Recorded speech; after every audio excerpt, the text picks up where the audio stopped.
We now have a date to aim for when it comes to the brand new financial system, especially when we should be expecting some of the most important changes to happen. That being said, welcome to the channel. My name is Nick. For people who are new to the channel, I hope that by the end of this movie you have clicked subscribe. Let's quickly look back at what happened in the last week of October. This is why Putin is now asking for a chance global price device at the BRICS summit. The Russian president wants to move the sector's banking system away from the dollar, which worries people who don't want the bloc to show its support for the West. However, let's be honest here, okay?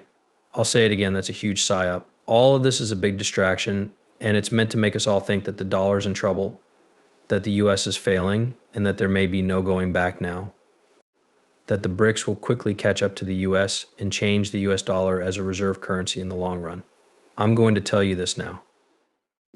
If the next day the BRICS switch from the US dollar to any other paper currency as a reserve currency, I have a serious question for you.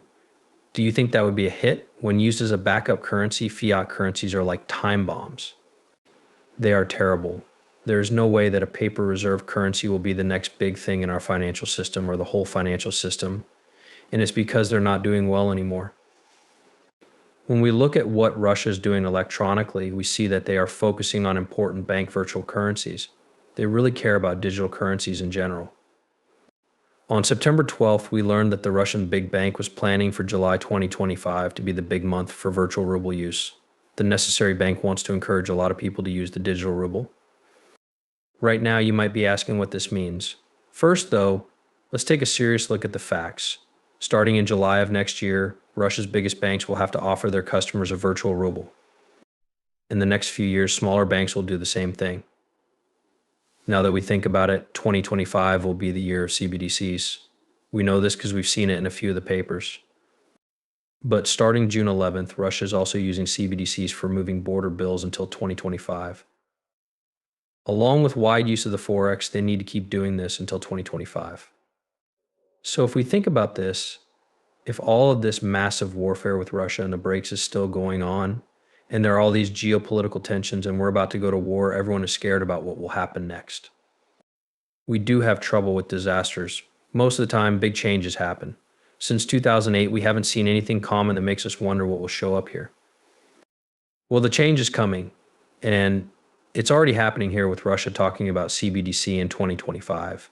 We have the JP Morgan International Market Approach document from October 2024, which you can see over here. From now until 2025, we think digital property will do well. This is where the bull run is. Today, the biggest bank in the world made it public that they will be supporting cryptocurrency for the next year. Enjoy November 1st. We really got this from JP Morgan on October 11th. From now until 2025, we think digital property will do well.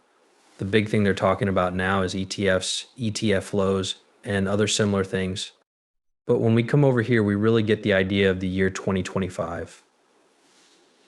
The rise of CBDC in 2025 is about to be met with full-size technological progress, usually because of the current state of the common spread of knowledge.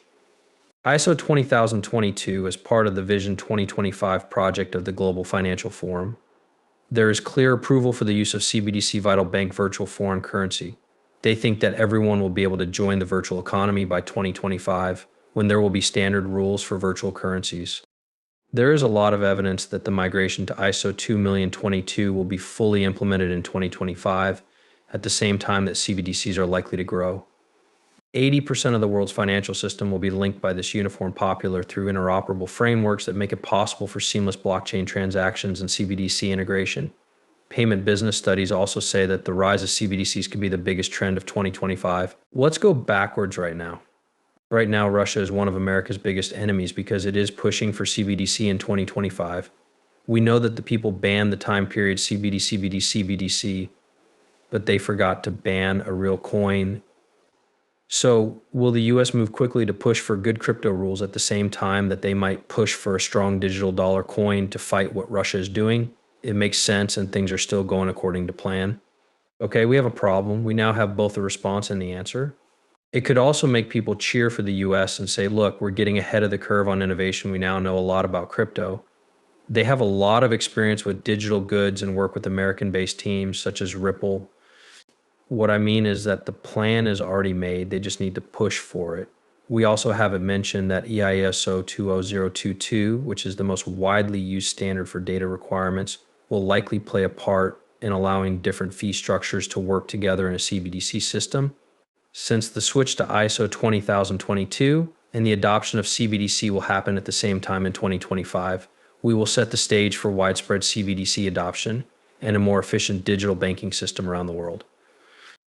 Now, we understand why the bricks are starting to pile up around the idea of a basket of virtual currencies. If we look at the Bretton Woods 3.0 story, it's actually a basket of virtual currencies called CBDC that is backed by gold linked via Dish. The World Economic Forum has come up with this well-known decentralized bridge forex. This is their creative idea for 25. Here we have the bills industry changes CBDC 2025, by the way, 2030 to 2035, no coin society, zero fraud bills. When you pay in the metaverse, all of your bills are paid instantly. People here talk about how a CBDC system with middlemen should be set up to support payments made online or offline. I think that providing a standard framework for the creation and use of digital currencies could also help central banks. This is something that I find very interesting. Because of this, adding a quick charge feature to the ISO 2002 standard could have big effects on the banking, cryptocurrency, and virtual forex markets. That's why JP Morgan is bullish right now.